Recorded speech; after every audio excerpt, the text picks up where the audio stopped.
Pemirsa, FIFA resmi membatalkan Indonesia sebagai tuan rumah Piala Dunia U20. Lalu apa saja dampaknya bagi Indonesia mulai dari kerugian hingga ancaman sanksi dari FIFA? Kita akan membahasnya bersama dengan PLT Menpora, Profesor Muhadjir Effendi.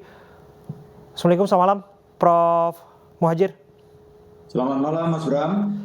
Prof, kalau kita lihat bahwa Presiden menyampaikan Indonesia harus belajar dari apa yang terjadi. Tapi nampaknya kita tidak hanya belajar, tapi kita juga harus wanti-wanti. Ini kaitannya dengan masa depan atlet U20 yang kecewa berat setelah gagalnya digelar Piala Dunia U20. Bagaimana tanggapan Prof. Muhadjir?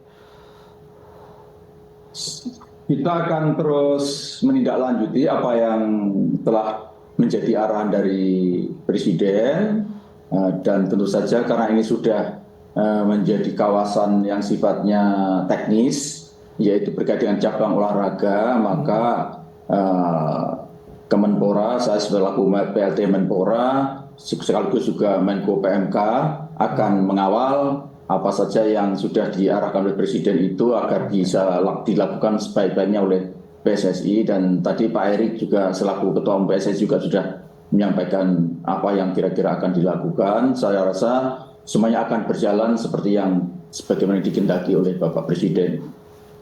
Oke, Prof, saya ingin tanya apakah sudah bertemu dengan atlet-atlet muda ini? Saya belum sempat ketemu secara fisik. Kalau kontak-kontak secara tidak langsung sudah, dan saya pikir Pak Zainuddin Amali selaku Wakil Ketua Umum PSSI pasti sudah melakukan hal yang terbaik untuk mereka. Karena sebelum ini dia kan juga Menteri Pemuda Olahraga, jadi saya kira apa yang dilakukan sudah baik. Kemarin sudah melaporkan ke saya bahwa misalnya untuk sampai saat ini Timnas masih tetap diminta untuk berlatih. Betul. Sambil menunggu perkembangan, karena masih ada harapan lah Timnas ini nanti bisa berlaga di tingkat internasional. Tentu saja akan sangat tergantung kepada bagaimana keputusan dari FIFA, termasuk akan digelar di mana setelah tidak jadi digelar di Indonesia itu. Oke, itu dia Prof. Betul bahwa memang anak-anak muda ini masih terus berlatih sampai malam hari ini pun Prof kita sudah undang beberapa diantaranya, namun terkendala karena mereka masih ikut rutin latihan Prof.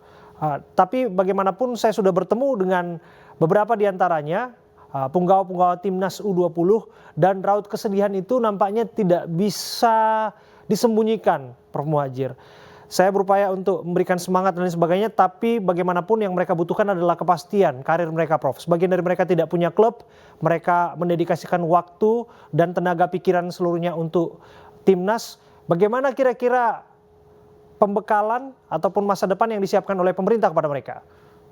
Yang pertama yang harus kita lakukan adalah membesarkan hati mereka, ya. Membesarkan hati mereka jangan sampai kemudian siut nyali karena batal tampil di ajang Piala Internasional. Yang kedua, akan kita lakukan mitigasi untuk jangka pendek ini. Misalnya kalau mereka belum punya klub, ya nanti akan kita salurkan ke klub-klub yang ada. Dan untuk jangka panjang, karena kita tahu bahwa karir olahraga profesional di Indonesia itu termasuk sepak bola juga masih perlu dukungan dari banyak pihak, dalam arti belum menjanjikan amat, dan itu pasti yang sudah dihitung oleh Ketua Umum PSSI, oleh Pak Erick Thohir. Intinya begini, jadi marilah kita besarkan hati mereka, jangan dikompor-kompori, jangan dibesar-besarkan kondisi yang menimpa mereka, karena jangan sampai mereka menjadi semakin sakit, semakin kecewa. Maka saya himbau semua, mulai dari pelatih, mulai pengamat bola, untuk tidak ikut memperkeruh suasana. Mari kita bersama-sama untuk memikirkan masa depan mereka, gitu ya. Karena bagaimanapun mereka adalah putra-putra terbaik kita yang telah membuat pilihan sebagai seorang pemain bola profesional, dan ini sudah tidak saatnya lagi untuk seperti yang disampaikan Bapak Presiden untuk saling menyalahkan atau saling menyudutkan, tapi justru kita harus mulai perhatian kepada Timnas ini sambil menunggu perkembangan apa yang akan diputuskan oleh FIFA. Iya, Prof. Kita juga dengar bahwa Presiden Jokowi sudah mengagendakan pertemuan dengan anak-anak ini, Garuda Muda. Apa kira-kira proyeksi yang disiapkan untuk mereka? Saya rasa tidak jauh berbeda dengan seperti apa yang telah saya sampaikan tadi, gitu. Karena kami juga sudah mendapatkan arahan, bahkan jauh hari sebelum ada kepastian apakah U20 ini tetap digelar atau tidak, itu Bapak Presiden sudah menyampaikan beberapa hal yang harus saya lakukan sebagai PLT Menpora. Oke, Prof, ini pertanyaan saya terakhir, Prof.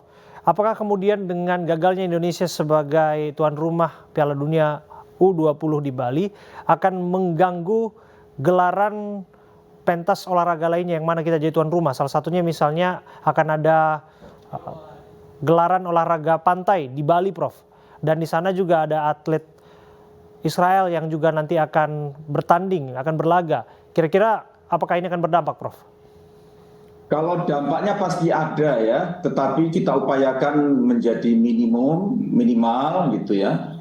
Jangan sampai apa yang telah terjadi pada U20 ini juga terjadi juga pada event-event internasional berikutnya. Karena itu kita akan duduk bersama lah untuk membicarakan ini. Saya yakin siapapun dengan kegagalan ini pasti sangat menyesal. Mulai baik terutama mereka-mereka yang telah terlanjur membuat penolakan-penolakan tanpa syarat itu, dan ini pelajaran yang harus kita petik, betapa efek yang harus kita tanggung itu sangat berat ya, termasuk efek ekonomi, efek citra bangsa Indonesia di internasional dan seterusnya.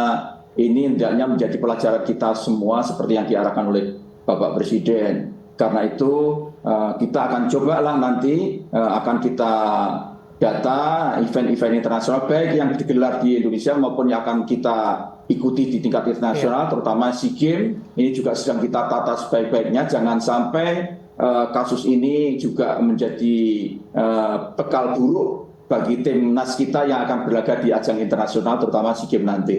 Baik, terima kasih Prof. Muhadjir Effendi, PLT Menpora sudah hadir dan memberikan keterangannya kepada kami.